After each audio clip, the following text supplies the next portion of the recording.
Friends, welcome to channel. അപ്പോൾ നമ്മളിന്ന് പറയാമ്പോൾ നിങ്ങൾ തമ്മിൽ കണ്ടുകൊണ്ടിരിക്കും നമ്മുടെ എയർടെലിൻ്റെ 5G സ്കാമിനെ കുറിച്ചാണ്. ഇവർ ആക്ച്വലി അൺലിമിറ്റഡ് 5G എന്ന് പറഞ്ഞിട്ട് പോലും നമ്മുടെ ഇപ്പോൾ എക്സാമ്പിളായിട്ട് നിങ്ങൾക്ക് പറയാം, ഇപ്പോൾ ഒരു ദിവസം ഇത്ര ഡാറ്റ നമുക്കുണ്ട്, ആ ഡാറ്റ കഴിഞ്ഞാൽ മാത്രമാണ് നമുക്ക് ആക്ച്വലി പിന്നെ സ്ലോ ആവണമെന്ന് അങ്ങനത്തെ പരിപാടികളൊക്കെ ഉണ്ട്. നിങ്ങൾക്ക് അറിയായിരിക്കും അത് നമ്മുടെ ജിയോ ആയിക്കോട്ടെ എയർടെൽ ആയിക്കോട്ടെ സംഭവങ്ങളുണ്ട്. അപ്പോൾ നിങ്ങൾക്ക് അറിയാവുന്ന പോലെ തന്നെ ഞാൻ മൾട്ടിപ്പിൾ ഫോൺസുകൾ ഉപയോഗിക്കുന്നുണ്ട്. ഞാൻ ഇപ്പം എൻ്റെ ഉണ്ടായിരുന്ന എയർടെലിൻ്റെ സിമ്മ് ഞാൻ ഇപ്പോൾ പോർട്ട് ചെയ്തു, മാറ്റി BSNL മാറ്റി.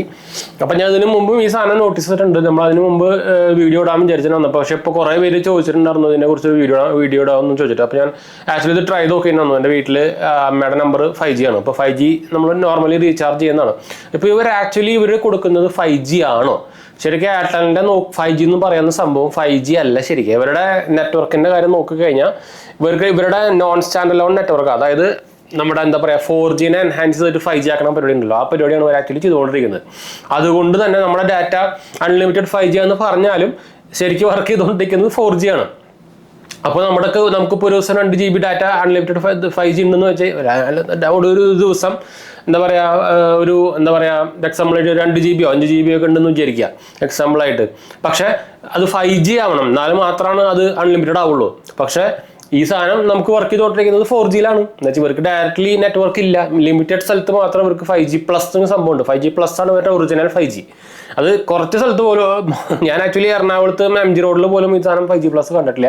ലിമിറ്റഡ് സ്ഥലത്ത് ചിലത് കണ്ടിട്ടുണ്ട്, ഇപ്പോൾ എക്സാമ്പിളായിട്ട് ബാംഗ്ലൂരും അങ്ങനത്തെ സ്ഥലത്തൊക്കെ കണ്ടിട്ടുണ്ട്. പക്ഷേ കേരളത്തിൽ ഞാൻ ഇതുവരെയായിട്ട് അങ്ങനെ എക്സ്പീരിയൻസ് ചെയ്തിട്ടില്ല. ഇനി എവിടെയെങ്കിലും ഉണ്ടോയെന്ന് അറിയില്ല. ആരെങ്കിലൊക്കെ കണ്ടിട്ടുണ്ടെങ്കിൽ ഒന്ന് കമൻറ്റ് ചെയ്യാൻ മറക്കണ്ട. ഇവർ ആക്ച്വലി നടന്നുകൊണ്ടിരിക്കുന്ന ഒരു തരത്തിൽ നോക്കി കഴിഞ്ഞാൽ സ്കാം തന്നെയാണ്. എന്താ ജിയോ 5G വന്നു, അൺലിമിറ്റഡ് 5G വന്നു, അതിനെ പിടിക്കാൻ വേണ്ടിയിട്ട് ഒരു ഉടായ്പ പരിപാടി നടത്തിയതാണെന്ന് വേണമെങ്കിൽ പറയാം തന്നെ. അപ്പോൾ ഞാൻ ആക്ച്വലി ഒന്നാമത് നിങ്ങൾ കമ്പയർ ചെയ്ത് കഴിഞ്ഞാൽ ഒന്നാമത് ജിയോയുടെ റേറ്റേ കൂടുതൽ. അപ്പോൾ ഒന്നാമത് ഇനിയും കൂട്ടാൻ പോകും അവന്മാർ. ജിയോ എയർടെലൊക്കെ എല്ലാം കൂട്ടാൻ പോകും, എല്ലാം കണക്കാണ്. BSNL മാത്രം ഇപ്പോൾ കുറഞ്ഞു നിൽക്കുന്നുള്ളൂ. പക്ഷേ BSNL 5G ഇല്ലല്ലോ. ഞാൻ പറയുമ്പോൾ ഞാൻ എൻ്റെ സെക്കൻഡറി നമ്പർ BSNL ആണ് കേട്ടോ, അത് വേറെ കാര്യം. പക്ഷെ നമുക്ക് 5G നെറ്റ്വർക്ക് വേണമെന്നുള്ളത് കൊണ്ട് ഞാൻ എൻ്റെ പ്രൈമറി നെറ്റ്വർക്കായിട്ട് ജിയോ തന്നെ ഉപയോഗിക്കുന്നത്. എന്താ വെച്ചാൽ ഞാൻ കുറച്ച് ദിവസം മുമ്പ് പറഞ്ഞിട്ടുണ്ടായിരുന്നു എൻ്റെ പ്രൈമറി നെറ്റ്വർക്ക് ഞാൻ BSNL മാറ്റാൻ പോകണമെന്നുണ്ട്. പക്ഷെ ഞാൻ അത് ആക്ച്വലി മാറ്റിയില്ല. എന്താ വെച്ചാൽ നമുക്ക് ഒന്നാമത് എൻ്റെ പ്ലാൻ കഴിഞ്ഞിട്ടുണ്ടായിരുന്നു. അപ്പോൾ പ്ലാൻ റീചാർജ് ചെയ്യണമെങ്കിൽ നമുക്ക് നോർമൽ റീചാർജ് ചെയ്യുന്നത് 1 നഷ്ടമാണ്. ഞാൻ നോർമലി ചെയ്യാറുള്ളത് 444 അങ്ങനത്തെ ഒരു പ്ലാൻ ഉണ്ട്. 84 ദിവസത്തേക്ക് കിട്ടുന്ന പ്ലാനാണ്. വോയിസ് മാത്രമേ ഉണ്ടാവുള്ളൂ, ഡാറ്റ ഉണ്ടാവില്ല. അങ്ങനത്തെ ഒരു പ്ലാനാണ് ഞാൻ നോർമലി ചെയ്യാറ്. പിന്നെ അതിന് പ്രൈസ് കൂടുന്നു പറയുന്നുണ്ട്, ഈ ഡിസംബർ തൊട്ട് പ്രൈസ് കൂടുന്നു പറയുന്നുണ്ട്. ഞാൻ ആക്ച്വലി ഫ്രീ ആയിട്ട് തന്നെ ഓൾറെഡി ഇപ്പോൾ ഒരു 6 മാസത്തേക്ക് റീചാർജ് ചെയ്ത് വെച്ചിട്ടുണ്ടായിരുന്നു. ഇനി പ്രൈസ് കൂടിയാലോ. അപ്പോൾ അതുകൊണ്ട് തന്നെ എനിക്കത് പോർട്ട് ചെയ്യാൻ പറ്റിയില്ല. പിന്നെ ഒന്നാമത് നിങ്ങൾക്കറിയാം BSNL എല്ലാ സ്ഥലത്തും ഇപ്പം എൻ്റെ ഈ ഏരിയയിലൊക്കെ, ഞാൻ ഇപ്പോൾ നിൽക്കുന്നത് വിയ്യൂരാണ്, തൃശ്ശൂരാണ്. ഇവിടെയൊന്നും BSNL ഇഷ്യൂസ് ഒന്നും ഇല്ല കേട്ടോ. അപ്പോൾ ഞാനിപ്പോൾ എൻ്റെ ഇതിൻ്റെ പിക്സലാണ്. അപ്പോൾ ഇതിൽ ഞാൻ ആക്ച്വലി ഉപയോഗിക്കുന്നത് BSNL ആണ്. പക്ഷെ ഇതിലൊന്നും എനിക്ക് ഇവിടെയും അതുപോലെ തന്നെ ഇപ്പോൾ എറണാകുളത്തായാലും ഇപ്പോൾ MG റോഡിലൊക്കെ ആണെങ്കിലും ഒരു ഇഷ്യൂസും കാരണം നമ്മൾ ഫേസ് ചെയ്യില്ല. പക്ഷെ ചില സ്ഥലത്ത് ഇത് വൻ ഷോക്കാണ്. ചില സമയത്ത് ഇവർക്ക് OTP അടക്കം ചിലപ്പോൾ വരില്ല. അത് ഉള്ള കാര്യം തന്നെയാണ്, അത് വേറെ കാര്യം. ഉള്ള കാര്യം തന്നെ എടുത്ത് പറയാനാണ്. അല്ലാണ്ട് ഇപ്പോൾ നമുക്ക് BSNL പൊക്കി ഉള്ള സാധനം പറഞ്ഞാൽ മതിയല്ലോ. അത് ഇവരെ പൊക്കി പറയാനും പറ്റില്ല, എയർടെലിനും ജിയോനും പൊക്കി പറയാൻ പറ്റില്ല. അവന്മാരങ്ങനെ പ്രൈസ് കൂട്ടി കൊണ്ടുകൊണ്ടിരിക്കുകയാണ്. ഇനിയും പ്രൈസ് കൂടാൻ പോവാണ്. ഓൾറെഡി ഇപ്പോൾ കൂടിയിട്ടിരിക്കുന്നു, ഇനിയും കൂട്ടാൻ പോവാണ്. അപ്പോൾ അത് കമ്പയർ ചെയ്യുമ്പോൾ പറഞ്ഞു വന്നതെന്ന് വെച്ചാൽ ജിയോന്റെ പ്രൈസിനാട്ടും ഓൾറെഡി കൂടുതലാണ് എയർടെലിന്റെ പ്രൈസ്. എന്നിട്ടാണ് അവന്മാർ ഈ ഉടായ്പ കാണിക്കുന്നത് 5G എന്ന് പറഞ്ഞിട്ട്. ഇത് ഒറിജിനൽ 5G പോലും ഇല്ല. അപ്പോൾ ജിയോന്റെ കാര്യം പറയുമ്പോൾ എടുത്താൽ നോക്കിക്കഴിഞ്ഞാൽ അവരുടെ ഇപ്പോൾ ടവറൊക്കെ ഒറിജിനൽ 5G ആണ്. നിങ്ങൾ അവരുടെ പരസ്യത്തിൽ തന്നെ കണ്ടിട്ടായിരിക്കും ട്രൂ 5G എന്ന് പറഞ്ഞിട്ട് കണ്ടിട്ടായിരിക്കും. അപ്പോൾ ഇതാണ് ഇവിടെ നടന്നുകൊണ്ടിരിക്കുന്ന പരിപാടി. അപ്പോൾ നിങ്ങൾ എയർടെൽ യൂസറാണെങ്കിൽ നിങ്ങൾക്ക് ശരിക്കും സത്യം പറഞ്ഞാൽ വൻ നഷ്ടമാണ്. ഓൾറെഡി പാക്കേജിന്റെ പ്രൈസ് കൂടുതലാണ്. ഞാൻ ഇപ്പോൾ ജിയോയിലേക്ക് മാറണമെന്ന് പ്രൊമോട്ട് ചെയ്യല്ല കേട്ടോ, ഞാൻ സംഭവത്തിന്റെ പരിപാടി പറയാണ്. അപ്പോൾ എന്താ പറയുക, ഇത് ഇപ്പോൾ നിങ്ങൾ ആക്ച്വലി ഇവിടെ നടന്നോട്ടെ, നിങ്ങൾ നോക്കിക്കഴിഞ്ഞാൽ നിങ്ങളൊരു തരത്തിൽ പറ്റിക്കപ്പെട്ടുകൊണ്ടിരിക്കുക. അതിനാണല്ലോ സ്കാം എന്ന് പറയാം, പറ്റിക്കപ്പെട്ടുകൊണ്ടിരിക്കുകയാണ്. അപ്പോൾ നിങ്ങൾ ഇപ്പോൾ ഞാൻ എൻ്റെ പ്രൈമറി നമ്പർ, എൻ്റെ നമ്പർ ഞാൻ പറയുന്നില്ല, എൻ്റെ സ്റ്റാർട്ടിങ് വരുന്നത് 9496 ആണ് എൻ്റെ സ്റ്റാർട്ടിങ് നമ്പർ, പ്രൈമറി നമ്പർ വരുന്നത്. ആ നമ്പർ കേൾക്കുമ്പോൾ തന്നെ നിങ്ങൾക്കറിയാം അത് BSNL നമ്പർ ആയിരുന്നു. ഞാൻ BSNL നമ്പർ അതിന് ശേഷം പോർട്ട് ചെയ്തിട്ട് എയർടെലിലേക്കാണ് ആക്കിയിരുന്നത്. പിന്നെ എയർടെലാണെങ്കിൽ കുറച്ച് 1.5 കൊല്ലമൊക്കെ ഉപയോഗിച്ചത്. നിങ്ങൾക്ക് അറിയാവുന്ന പോലെ തന്നെ പണ്ട് തൊട്ടേ എയർടെലിൻ്റെ പ്ലാൻ ചാർജസ് കമ്പാരിബിളി കൂടുതലാണ്. സെയിം സംഭവമായിരിക്കും, പക്ഷേ പ്ലാൻ ചാർജ് കൂടുതലായിരിക്കും, 20 രൂപ 30 രൂപ കൂടുതലായിരിക്കും.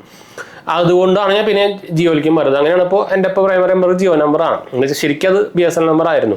അപ്പോൾ ഇതാണ് അവസ്ഥ. ഓൾറെഡി ഇവന്മാർ ഇതിനെ നോർമലിനെക്കാട്ടും ചാർജ് കൂടുതൽ വാങ്ങിക്കുന്നുണ്ട്. എന്നിട്ട് അവർ തരുന്നത് ഒറിജിനൽ 5G പോലും അല്ല, അത് അൺലിമിറ്റഡ്. അതുകൊണ്ടാണ് അൺലിമിറ്റഡ് വേണമെന്ന് വെച്ചാൽ നിങ്ങൾ ചിലപ്പോൾ അൺലിമിറ്റഡ് 5G ആണല്ലോ, നിങ്ങൾക്ക് ചിലപ്പോൾ ഫ്രണ്ട്സിലേക്ക് കൊടുത്തു കഴിഞ്ഞാൽ കുഴപ്പമില്ല എന്ന് വിചാരിച്ചിട്ട് കൊടുക്കും. പക്ഷേ ഇവിടെ നടന്നുകൊണ്ടിരിക്കുന്നത് 4Gയിലാണ്. അപ്പോൾ നിങ്ങൾക്ക് ഡാറ്റ ഓട്ടോമാറ്റിക്കലി കഴിയും. കുറച്ച് കഴിയുമ്പോൾ മെസ്സേജ് വരും 50% ഡാറ്റ കഴിഞ്ഞു 100% ഡാറ്റ കഴിഞ്ഞ് റീചാർജ് ചെയ്യാൻ പറഞ്ഞിട്ട്.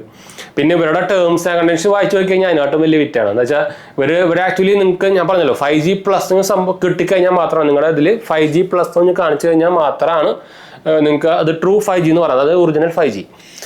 അങ്ങനെ കാണിച്ചിട്ടുള്ള സ്ഥലത്തായാൽ പോലും നിങ്ങൾക്ക് കിട്ടുന്നത് 300 GB ആണ് അൺലിമിറ്റഡ് കിട്ടുന്നത്. അതിന് ശേഷം ഡാറ്റ ഇതൊക്കെ കുറയും.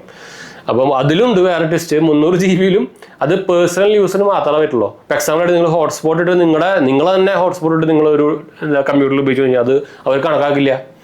അത് പേഴ്സണൽ യൂസായിട്ട് കണക്കാക്കില്ല. അല്ലെങ്കിൽ നിങ്ങൾ ഫ്രണ്ട്സിന് കൊടുത്തു കഴിഞ്ഞാൽ അത് കണക്കാക്കില്ല. ഡയറക്റ്റ് നിങ്ങൾ ഫോണിൽ യൂസ് ചെയ്യാം.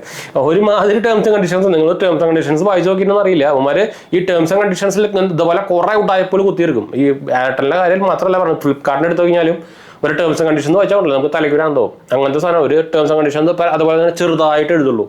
അപ്പോൾ എന്ത് സാധനം ഇതുപോലെ എടുക്കുമ്പോഴും ഇൻഷുറൻസ് മെയിൻലി സാധനം ടേംസ് ആൻഡ് കണ്ടീഷൻസ് ഉറപ്പായിട്ടും വായിച്ചു നോക്കുന്ന ഒരു പരിപാടി സാധനമാണ്. അപ്പോൾ കുറേ പേര് നമ്മൾ റീസെൻ്റ്ലി ഞാൻ ഉപയോഗിക്കുന്ന എന്താ പറയുക ഇൻഷുറൻസിനെ കുറിച്ചിട്ട് നമ്മളൊരു വീഡിയോ ചെയ്തിട്ടുണ്ടായിരുന്നു. അതിൽ കുറേ പേര് ചോദിക്കുന്നതാണ് ഞാൻ ഇപ്പോൾ കറൻറ്റ്ലി ഉപയോഗിക്കുന്ന ഇൻഷുറൻസ് ഏതാക്കാന്ന് ചോദിച്ചിട്ടുണ്ടായിരുന്നു. ഞാൻ അതിന് കമൻറ്റും കൊടുത്തിട്ടുണ്ട്. എൻ്റെ ആദ്യത്തെ ഇൻഷുറൻസ് എന്ന് പറയുകയാണെങ്കിൽ നമ്മൾ സ്റ്റാർ ആയിരുന്നു. സ്റ്റാർ ഞാൻ 1 കൊല്ലം കൊണ്ടേ മാറ്റി. വൻ കൂതറ സാധനം എന്ന് പറഞ്ഞാൽ കൂതറ സാധനം. ഇപ്പോൾ അതിൻ്റെ പരസ്യമൊക്കെ വന്നിട്ടുണ്ട് നമ്മുടെ ബേസിൽ ജോസൊക്കെ വെച്ചിട്ട്. കൂതറ എന്താണല്ലോ ഏറ്റവും കൂതറ ഇൻഷുറൻസ് എന്ന് വേണമെങ്കിൽ പറയാം. ഇപ്പോൾ സ്റ്റാറിനെ പണ്ട് അത്യാവശ്യം കുഴപ്പമില്ലാത്ത സാധനമായിരുന്നു. ഇപ്പോൾ വൻ കൂതറ. പണ്ട് വരെ നിങ്ങൾ പരസ്യം ഒന്നും കണ്ടായിരിക്കില്ല. എന്ന് വെച്ചാൽ അവർക്ക് പരസ്യത്തിൻ്റെ ആവശ്യം ഉണ്ടായിരുന്നില്ല. ഇപ്പം അങ്ങനെ മൂവി സ്റ്റാർ പ്രത്യേകിച്ച് മലയാളത്തിലെ കാശ് കൊടുത്തവർ എന്ത് വാങ്ങത്തോലും ചെയ്യല്ലോ. അപ്പോൾ അങ്ങനത്തെ പരസ്യങ്ങളൊക്കെ വന്ന് ഇപ്പോൾ നിങ്ങൾ ഇപ്പോൾ കണ്ടു തുടങ്ങിയതായിരിക്കും. പണ്ട് സ്റ്റാർ ഹെൽത്തിൻ്റെ നോർമൽ പരസ്യങ്ങൾ മാത്രമേ ഉണ്ടാവില്ല. ഈ സെലിബ്രിറ്റിനെ വെച്ചിട്ടൊന്നും പരസ്യം ഉണ്ടാവില്ല. എന്നുവെച്ചാൽ അവർക്ക് അതിൻ്റെ ആവശ്യം ഉണ്ടാകുന്നില്ല. അവർ അത്യാവശ്യം നല്ല ക്ലെയിം സെറ്റിൽമെൻറ്റ് റേഷ്യോ അതുപോലെ തന്നെ കംപ്ലയിൻറ്റ് റേഷ്യോ ഒക്കെ ഭയങ്കര കുറവായിരുന്നു. ഇപ്പോൾ വൻ കുതിര എന്ന് പറഞ്ഞുണ്ടല്ലോ ഏറ്റവും വേസ്റ്റ് എന്ന് വേണമെങ്കിൽ പറയാൻ സാധനം. നിങ്ങൾക്ക് നമ്മുടെ IRDA സൈറ്റ് എടുത്ത് നോക്കിയാൽ എന്താ അറിയാം. ഞാൻ പറയേണ്ട ആവശ്യം. ഞാനിപ്പോൾ അതിനെ പ്രൊമോട്ട് ചെയ്തില്ല. ഞാനിപ്പോൾ എൻ്റെ ഉപയോഗിക്കുന്നു ഞാൻ പറയുന്നില്ല, ഞാൻ പ്രൊമോട്ട് ചെയ്യുന്നൊന്നുമില്ല കേട്ടോ. അപ്പോൾ എൻ്റെ ആദ്യത്തെ സ്റ്റാർ ഹെൽത്ത് ആയിരുന്നു എന്ന് മാത്രം ഞാൻ പറഞ്ഞത് മാത്രമേ ഉള്ളൂ കേട്ടോ. അപ്പോൾ ഇതുപോലെയാണ് ഈ എല്ലാ സാധനത്തിൻ്റെയും ടേംസ് ആൻഡ് കണ്ടീഷൻസ് വായിച്ച് നോക്കിയിട്ട് മാത്രം ഫുള്ളി സംഭവം എടുക്കുക കേട്ടോ. എന്ന് വെച്ചാൽ ഇപ്പോൾ എയർടെലിൻ്റെയും ജിയോൻ്റെ കാര്യം പറയുകയാണെങ്കിൽ നമുക്ക് വേറെ ചോയ്സ് ചെയ്തിട്ടുണ്ടെങ്കിൽ മാത്രമേ ഉള്ളൂ. രണ്ടുപേരും മോണോപ്പൊളി പോലെയായി. പണ്ട് നമുക്കൊന്ന് പറഞ്ഞാൽ കുറേ സാധനം ഉണ്ടെന്ന്. ഇപ്പോൾ വിയും പോയല്ലോ. വിൻ്റെയും അടപ്പൂരി രണ്ടുപേരും മാത്രമല്ലോ. BSNL മുക്കിൽ എടുക്കുകയാണല്ലോ. അത് ഗവൺമെൻറ് എഴുതി കൊടുത്തൊക്കെയാണല്ലോ. ഉമ്മാർക്ക് രണ്ടെണ്ണത്തിനും അംബാനിക്കും മറ്റവർക്ക് എഴുതി കൊടുത്തൊക്കെയാണല്ലോ. അപ്പോൾ പിന്നെ അതെന്തായാലും ആ സൈഡിലേക്ക് വരാനുള്ള ചാൻസ് ഒക്കെ ഭയങ്കര കുറവാണ്. അപ്പോൾ ഇതാണ് അവസ്ഥ. അപ്പോൾ എയർടെൽ യൂസേഴ്സ് നോക്കിക്കഴിഞ്ഞാൽ ഇതൊരു സ്കാം തന്നെയാണ് നടന്നുകൊണ്ടിരിക്കുന്നത്. അപ്പോൾ ഞാൻ പേഴ്സണലി ഇപ്പോൾ എയർടെൽ സിം യൂസ് ചെയ്യാത്തത് കൊണ്ടാണ് നമ്മൾ ഇതുവരായിട്ട് വീഡിയോ ചെയ്യാത്തത്. പക്ഷേ കുറേ പേരെ ഇപ്പോൾ ചോദിച്ചു വരുന്നു എയർടെൽ പണിയാണോ മാറ്റണോ എന്നൊക്കെ ചോദിച്ചിട്ട്. അപ്പോൾ അതിൻ്റെ ഒരു എന്ന് വെച്ചാൽ കുറേ പേര് ഇപ്പോൾ എനിക്ക് തോന്നുന്നു വീഡിയോ ഇട്ടുണ്ടെന്ന് തോന്നുന്നുണ്ട് ഓൾറെഡി. എയർടെലിൻ്റെ 5G സ്കാം എന്നൊക്കെ പറഞ്ഞിട്ട്. അപ്പോൾ ഇതാണ് സംഭവം കേട്ടോ.